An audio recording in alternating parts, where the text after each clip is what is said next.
Good morning, students. This is civics, class 8th, chapter next chapter, that is understanding secularism. Today we are going to have last class on this chapter. अब तक हमने समझा कि भारत एक secular country है जिसकी सरकार का कोई अपना राष्ट्रीय धर्म नहीं है और जहाँ ज़रूरत पड़ती है वहाँ राज्य की सरकार या देश की सरकार लोगों के धार्मिक मतभेद का, भेदभाव का, झगड़े का निपटारा भी करती है। लेकिन जहाँ ज़रूरत नहीं है वहाँ जो सरकार है किसी व्यक्ति के धार्मिक मामले में हस्तक्षेप या इंटरफेयर नहीं करती है। तो आज हम जानेंगे किस तरह से फ्रांस में जो धर्म संबंधी जो एक्शन है, जो कदम है, वो लिया गया।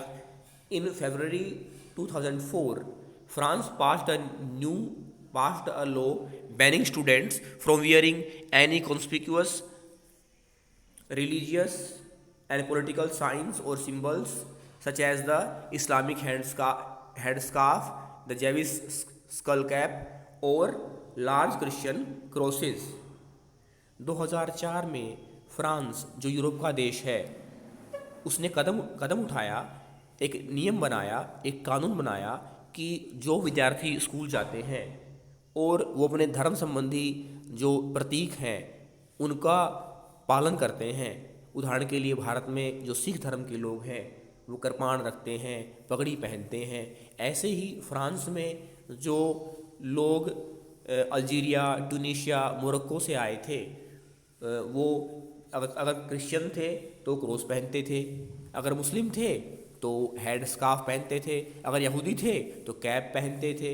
तो ये इस पर बैन लगा दिया सरकार, फ्रांस की सरकार ने प्रतिबंध लगा दिया। तो परिणाम क्या हुआ? क्या लोग इससे खुश हुए? This law has encountered a lot of resistance. लोगों ने इसका विरोध किया from immigrants who are mainly from the former French colonies of Algeria, Tunisia and Morocco. यहाँ हमें समझना है कि इमिग्रेंट क्या होता है। इमिग्रेंट होता है जब हम अपने देश को छोड़कर किसी दूसरे देश में रहते हैं तो वहाँ हम इमिग्रेंट होते हैं। और जैसे हम देखते हैं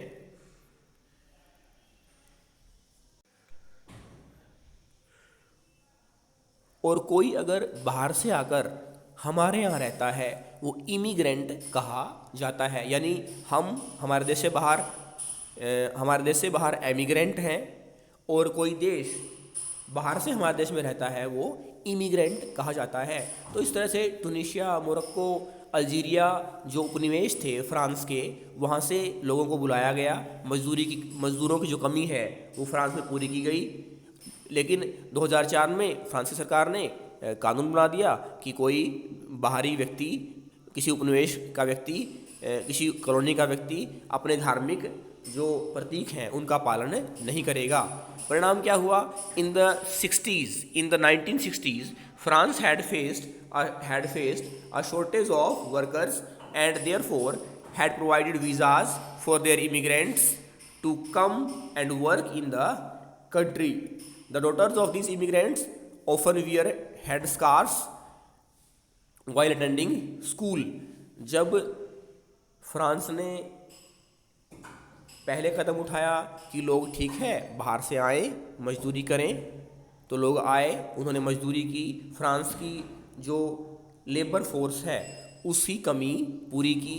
लेकिन जब फ्रांस सरकार ने 2004 में कानून बनाया कि वो अपने धार्मिक प्रतीकों का पालन नहीं करेंगे, मुसलमान लोग हेड स्कार्फ नहीं पहनेंगे, मुस्लिम बच्चे हेड स्कार्फ नहीं पहनेंगे, यहूदी बच्चे स्कल कैप नहीं पहनेंगे और क्रिश्चियन बच्चे क्रॉस नहीं पहनेंगे, तो इसका बहुत ज़्यादा विरोध किया गया।